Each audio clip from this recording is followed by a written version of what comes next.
Là aujourd'hui on est à 15 jours de l'épreuve, donc là c'est le débroussaillage, c'est-à-dire qu'il y a des arbustes qui ont pas mal poussé, des genêts, des ronces aussi. Et pour le passage des coureurs, je viens donner un coup de sécateur sur les zones sensibles. Donc là je vais y passer la journée à Saint-Martin-de-Larçon, à Vieux-Sang, plusieurs endroits. Cette année, la nouveauté, c'est la 4e épreuve qui est le trail de la Factrice. Donc c'est une épreuve intermédiaire entre la Saute-Mouflon et la Roquebrune. Parce qu'au niveau distance, il y avait un manque en fait pour les coureurs qui souhaitaient passer un cap après s'être initiés au trail avec la Roquebrune.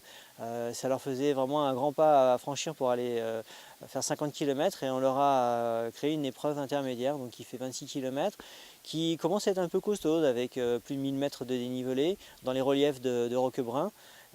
Du parcours qui alterne des parties faciles, des parties un peu plus compliquées. Pour la longue épreuve, ce sont des ultra-trailers, donc des coureurs qui sont vraiment aguerris, qui s'entraînent beaucoup, qui ne font pas que courir, qui font aussi du vélo, qui pratiquent le ski, d'autres sports, de manière à faire beaucoup d'heures d'entraînement pour pouvoir encaisser 120 km et surtout avec dans le massif du Caroux ici des grosses difficultés, avec des montées qui sont connues comme les gorges de Colombière, comme les gorges d'Éric.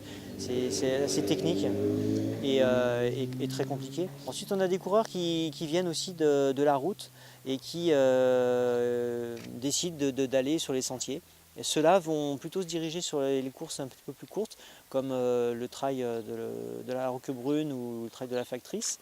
Ça leur permet de faire un pas dans le trail sans prendre trop de risques, sans trop s'entraîner non plus, différemment. Et puis ensuite, on a aussi des coureurs qui sont plutôt des coureurs rapides, on va dire, qui se mettent sur la Saute-Mouflon.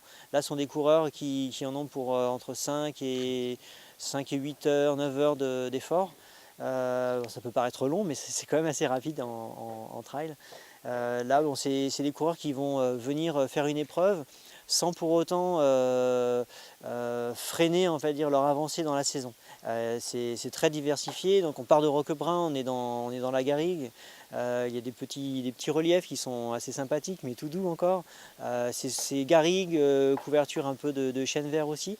Et on arrive dans le massif du Caroux, où là on a de la vraie montagne, ça ressemble à la Corse, ça peut ressembler aussi un peu à la Réunion, moi qui vais souvent à la Réunion, je le dis souvent, ça y ressemble.